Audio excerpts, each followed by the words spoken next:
আমাৰ মুখ্যমন্ত্ৰীজনৰ হাইকোৰ্টৰ ওপৰত আস্থা নাই নেকি? আমাৰ কিন্তু দেশৰ আইন ব্যৱস্থাৰ ওপৰত এতিয়াও আস্থা আৰু বিশ্বাস আছে বাবে আমাৰ দেশৰ প্ৰায় 140 কোটি জনতা সুকলমে জীয়াই আছো। আইন মানে আমি সাধাৰণতে পুলিচ, আদালত আৰু ভাৰতীয় সংবিধানখন বুজি পাওঁ। সংবিধানৰ মতে আদালতৰ মজিয়াত আমাৰ দেশৰ প্ৰত্যেকজন মানুহ সমান।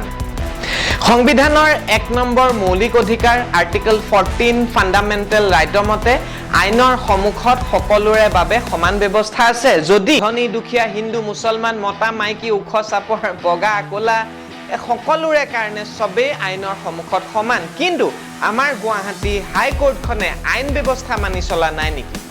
এই গুৰুত্ব সন্দেহ আমাৰ নহয়, কিন্তু এই সন্দেহ প্ৰকাশ কৰিছে খুদ মুখ্যমন্ত্ৰীয়ে নিজে, তাকো বিধানসভাৰ মাজমজিয়াত অন ৰেকৰ্ড। তেখেতে পৰোক্ষভাৱে সন্দেহ প্ৰকাশ কৰিছে যে এগৰাকী মানুহ প্ৰভাৱশালী হোৱাৰ বাবেই হাইকোৰ্টত বিশেষ মৰম মানে এক্সট্ৰা ছাৰ্ভিচ পাইছে নেকি?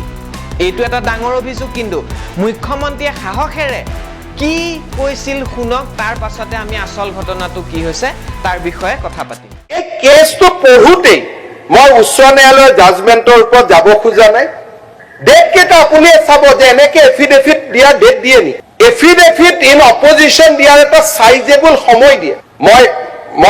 মোৰ সাহস আছে, সাহসৰ কোনো অভাৱ নাই। মই হাইকোৰ্টৰ জাজৰ কথাও মই ক'ব পাৰো, মোৰ কোনো সাহসৰ অভাৱ নাই।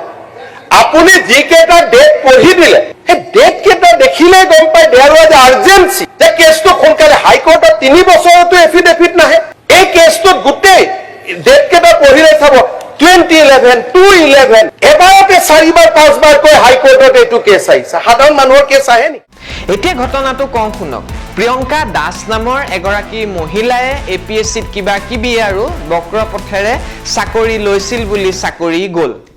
মহিলাগৰাকীয়ে হাইকোৰ্ট কৰিলে আৰু ক'লে যে প্ৰমাণ নোহোৱা পৰ্যন্ত তেওঁ যে মিছা পথেৰে চাকৰি লৈছে এই কথাটো প্ৰমাণ নোহোৱা পৰ্যন্ত তাই চাকৰি কিয় যাব? হাইকোৰ্টত কৰিছে। হাইকোৰ্টেও 2টা মাহৰ ভিতৰতে 5বাৰকৈ খৰখেদাকৈ চৰকাৰক তেওঁ যে বেকা পথেৰে চাকৰি লৈছিলে প্ৰমাণ কৰিবলৈ কোৰ্ট এফিডেভিট দিবলৈ ক'লে।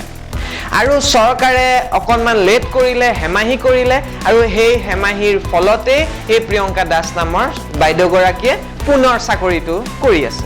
তাকে লৈ কালি বিধায়ক অখিল গগৈয়ে বিধানসভাত চৰকাৰক অভিযোগ কৰিলে যে চৰকাৰে গুৱাহাটী হাইকোৰ্টক APSCৰ কেলেংকাৰী কোৰ্ট এফিডেভিট দিয়াত দেৰি কৰাৰ বাবে, পলম কৰাৰ বাবে বহুতো বেকা পথেৰে লোৱা চাকৰি কৰা মানুহে এতিয়া APSCৰ বিষয়া হৈ এতিয়াও চাকৰি কৰি থাকিব পাৰিছে। আৰু প্ৰশ্ন কৰিছিল যে কিয় বাৰে বাৰে উচ্চ ন্যায়ালয়ে বাৰে বাৰে বিচৰাৰ পাছতো সময়ত কোৰ্ট এফিডেভিট এটা জমা দিব নোৱাৰিলে।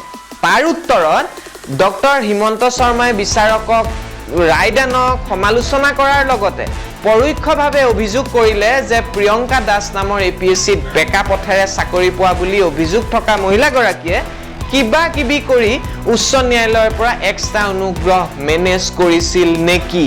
এইটো কিন্তু কম কথা নহয় আকৌ দেই। তেখেতৰ মতে সাধাৰণ মানুহে 3 বছৰতো হাইকোৰ্টৰ এটা ডেট মানে এটা তাৰিখ পাবলৈ সক্ষম নহয়। তেনেস্থলত তেনে অৱস্থাত কেনেকৈ এজনী বিশেষ মানুহে 2 মাহত 5টাকৈ ডেট পাবলৈ সক্ষম হৈছিল, তাৰিখ পাবলৈ সক্ষম হৈছিল? এটা কথা ঠিক যে বিধানসভাৰ মজিয়াত কোৱা কথাৰ বাবে কোৰ্টে একো ব্যৱস্থা ল'ব নোৱাৰে। কিন্তু বিধানসভাৰ ভাষণ সাধাৰণ ৰাইজে বিধানসভাৰ ভিতৰত হৈ থকা কথাবিলাক খুব মন দি চায়, আপুনিও চায়, ময়ো চাওঁ। এনে স্থলত এনেকুৱা এটা ষ্টেটমেণ্ট দিয়াৰ বাবে সাধাৰণ ৰাইজৰ মনত কিন্তু কোৰ্টৰ প্ৰতি আস্থা আৰু বিশ্বাস কমাৰ থল আছে। আৰু সঁচা অৰ্থত যদি হিমন্ত বিশ্ব শৰ্মা ডাঙৰীয়াৰ সাহস আছে তেনেহ'লে এই একেগিটা কথাকে সাধাৰণ মানুহৰ দৰে প্ৰেছৰ সন্মুখত নতুবা নিজৰ মেল মিটিঙত ভাষণ দি কওক। আৰু লগতে যদি কোৰ্টৰ ওপৰত সন্দেহ হৈছে তেন্তে বিধানসভাৰ মাজত এটা প্ৰস্তাৱ গ্ৰহণ কৰক আৰু আচলতে হাইকোৰ্টত সেই অৱস্থাত হৈছিল কি এটা নিৰপেক্ষ তদন্ত দিয়ক। নতুবা কোৰ্টৰ ওপৰত যদি সন্দেহ কৰাৰ বাবে কোৰ্টৰ বিচাৰকসকলৰ ফালৰ পৰা আইনী ব্যৱস্থা এটা কিন্তু ইয়াৰ ওপৰত হ'ব লাগে। কাৰণ ভাৰতীয় নাগৰিক হিচাপে সত্যটো কি, সঁচাটো কি জনাৰ অধিকাৰ আমাৰ সকলোৰে আছে। জয়ায়খন সত্যমেৱ জয়তে।